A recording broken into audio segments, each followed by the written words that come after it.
वहीं मुख्यमंत्री योगी आदित्यनाथ ने उत्तर प्रदेश में बाढ़ की स्थिति को लेकर कहा कि हमारी सरकार ने बाढ़ से बचाव के पुख्ता इंतजाम किए हैं, लेकिन उसके बावजूद पूरे देश में अत्यधिक वर्षा के कारण नदियों में अतिरिक्त पानी छोड़े जाने से निचले इलाकों में बाढ़ की स्थिति है। काशी में भी निचले इलाकों में फंसे लोगों को इस तरह की समस्या का सामना करना पड़ रहा है। जिला प्रशासन मंत्रियों और जनप्रतिनिधियों के साथ राहत कार्यों में जुटा है। कई परिवार नगर निगम के स्कूल में रह रहे हैं, जिन लोगों के घर सुरक्षित हैं लेकिन उनकी आजीविका प्रभावित हुई है। उन्हें पहले चरण में 15 दिन के अनाज के साथ एक किट भी प्रदान किया गया, जिसमें 10 किलो चावल, 10 किलो आटा, 10 किलो आलू, दाल, तेल और अन्य आवश्यक वस्तुएं शामिल हैं। स्वच्छ पानी और दवा की भी व्यवस्था की गई है। अगर किसी का घर नदी में डूबा है तो उससे मकान दिलाने और जन हानि पर परिवार को 4 लाख रुपए की सहायता राशि देने का भी योगी ने ऐलान किया। बाढ़ एक आपदा है और इससे बचाव के लिए आदरणीय प्रधानमंत्री जी की प्रेरणा से, उनके मार्गदर्शन और नेतृत्व में केंद्र और राज्य सरकार ने पुख्ता व्यवस्था की है। लेकिन उस सब के बावजूद आप देख रहे होंगे पूरे देश के अंदर अतिवृष्टि होती है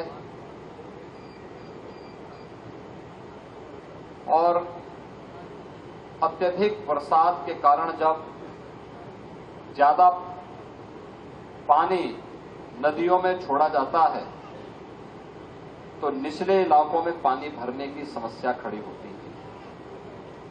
काशी में भी वरुणा जी के तट पर और निचले इलाकों में जो लोग बसे हुए हैं उन लोगों को इस प्रकार की समस्या का सामना करना पड़ता है। पिछले दिनों भी मुझे बाढ़ राहत कार्यों को देखने, निरीक्षण करने, उसकी समीक्षा, राहत कार्य को आगे बढ़ाने का अवसर प्राप्त हुआ था। जिला प्रशासन यहां मंत्रियों और जनप्रतिनिधियों के साथ मिलकर के राहत कार्यों को तेजी के साथ आगे बढ़ाने के लिए पूरी प्रतिबद्धता के साथ कार्य कर रहा है। जिन घरों में पानी घुस चुका है वहां पर उन लोगों को सुरक्षित स्थानों पर ले जाने की व्यवस्था। ये नगर निगम के विद्यालय में बहुत सारे परिवार रह रहे हैं।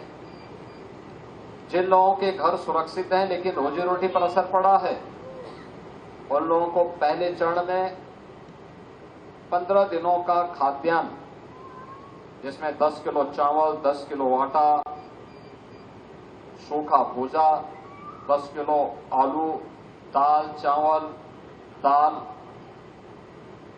तेल और अन्य आवश्यक सामग्री के साथ साथ डिग्निटी किट आदि भी उपलब्ध करवाई जा रहे हैं।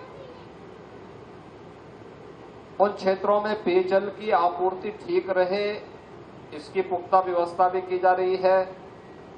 दवा की व्यवस्था, क्लोरीन की व्यवस्था, छिड़काव की व्यवस्था, इन सब का भी व्यवस्था की जा रही है।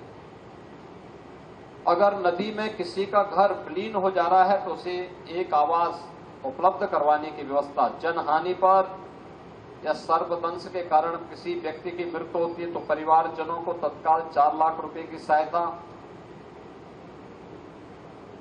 वन्य जीव और मानव संघर्ष में अगर कोई व्यक्ति मृत्यु को प्राप्त हो जाता है या गंभीर रूप से घायल होता है तो उस परिवार को भी 4 लाख रुपए की सहायता से आच्छादित किया जा रहा है। हर प्रकार की सहायता सरकार उपलब्ध करा रही है और काशी के अंदर आदरणीय प्रधानमंत्री जी के मार्गदर्शन में, नेतृत्व में यहां पर राहत कार्यों को युद्ध स्तर पर आगे बढ़ाया जा रहा है। बाढ़